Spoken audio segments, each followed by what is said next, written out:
Hi! Good afternoon sa inyo lahat. Ayan. So, nandito na naman ang inibanak sa Baguio City.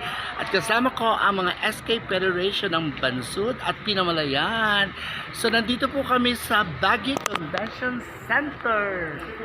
Ayan. Ayan. So, ayan po ang mga SK ng Bansud at Pinamalayan. So, papasok na po kami lahat.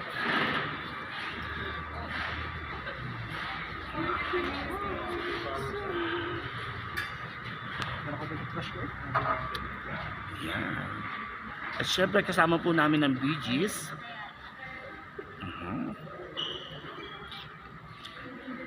Wow. Saan naman tawag dito? Mga ganito? Ano mga tawag dito? Statue o hindi ko alam.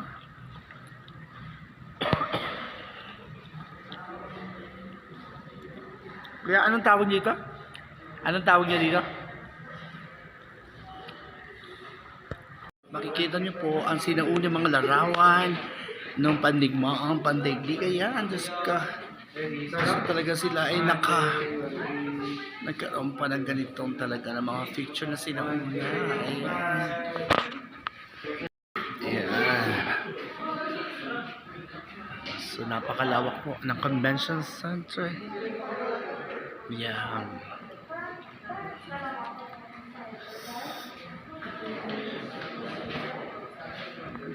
Resistance during 2014. Yung original po is parang nagbuo siya. But itong current na work niya is parang talks about capitalism. Made from a 35mm films. Tapos molded sa resin. Wow. So pwede namin picturean. So yan po ang napakaganda. Ayan. Oh my God.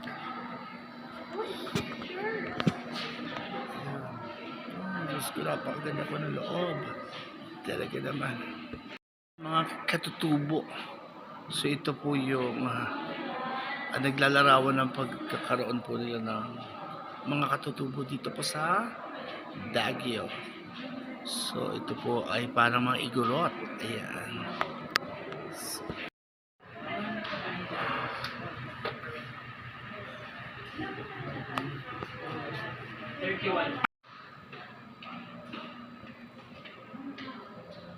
pasok na kayo, start na.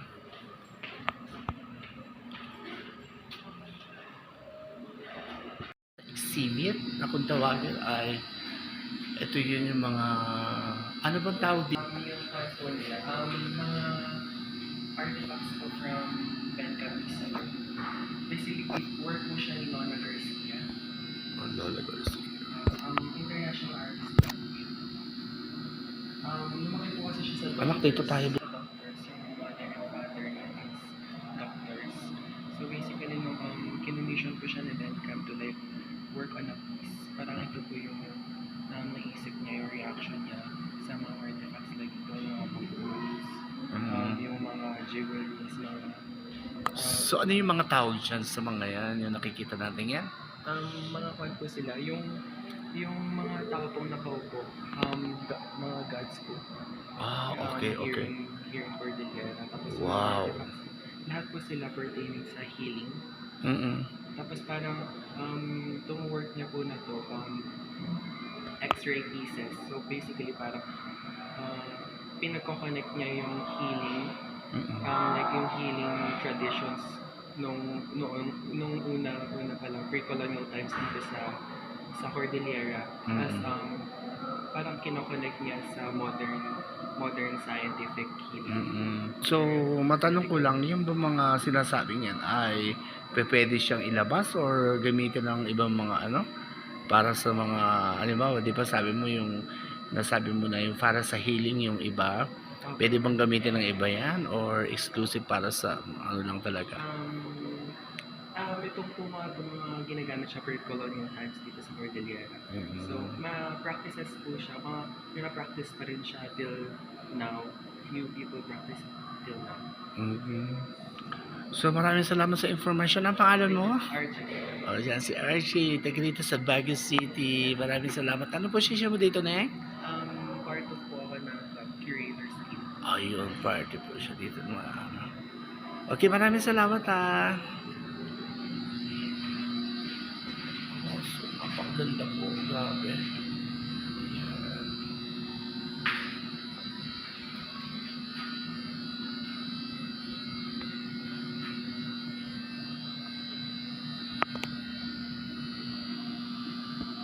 So may mga ilan po ng mga picture dito na talagang nakakapamangha. Talagang hindi ko po alam po ano pong ibig sabihin nito, pero talagang kung makikita niyo talaga naman parang ito yung mga sinaunang mga katutubo. Yan. So, yan po. Tuwa. Ang hirap naman sumakay dun na. Pag sumakay ka na may takal. Baka tayo yung mga dupati. Oo, mas stuck tayo sa gitna. Diyos ko, napakaraming tao. Nung muna kami pumunta rito, walang ganito. Hindi ko naka-experience. Kasi So, madilim. madilim, oo. Sa ngayon ang pagkakataon, Daming tao sa Baguio. oo, super. Palibasa po ay Friday. Wow. Yeah. Best in na.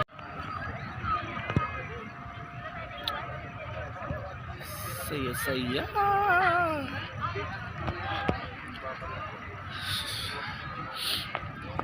So, yan, maaga po. Kaya ka na. Wala pa po kami. Ay, Diyos ko, paggabi na. Ayan, pero napakadami pong tao. Diyos ko, si Allen, nilalamig na talaga. Siyempre, nilalamig po ako. So, dito po ang sakayan sa place ito. Ay! Diyos ko, nilalamig ako. Ikaw muna ha. Wait lang, bulso. Naku, Diyos ko. Naku. Ay! Ikaw muna at ako'y nag-vlog, bulso. Ang sarap. Ikaw muna, bulso. Wait lang ha. Wait, that way. 1, 2, 3, 4, 5, 6, 7. Bilis! Ayun na.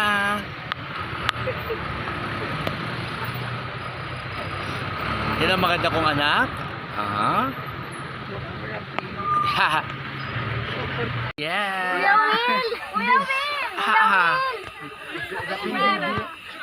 Yang! So ito po yung pinupuntahan ng ating Pangulo si Duterte. Dito si Diyos ko po, kaganda naman. Di ba? Kasama ko pa mga SK Federation ng Oriental Mindoro. Yan, SK po ng mga banas ng Bansud. Let's go na. Ayun.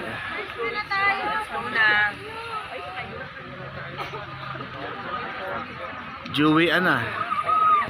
Ngayon sa Mines Viewport ng Baguio City. Ayan. Okay. Mines Viewport, Baguio City. May kroya dito. Lamig ha? May kroya. Oo. Kaya mo na, sabay-sabay na tayo, bebe. Sabay-sabay na tayo. Nasa laga sila. Bagal sing. Bagal sing talaga. Kano? Alwan ko. 5 pesos lang pala, 10 pesos. Muray tabi niyo. Bayad. Bayad. Kano? 5,000, 10,000. 10.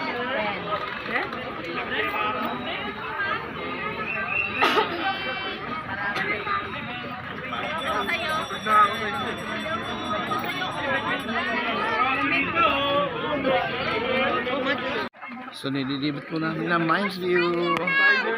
Yan. So sa loob po marami po mabibili at mga view.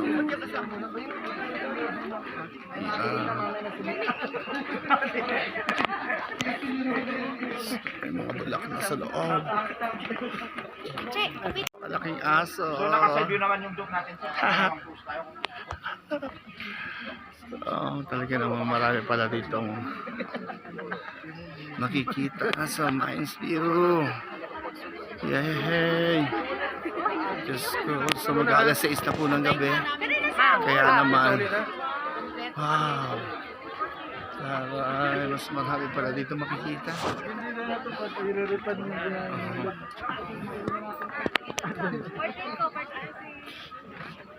Na, sa shirt,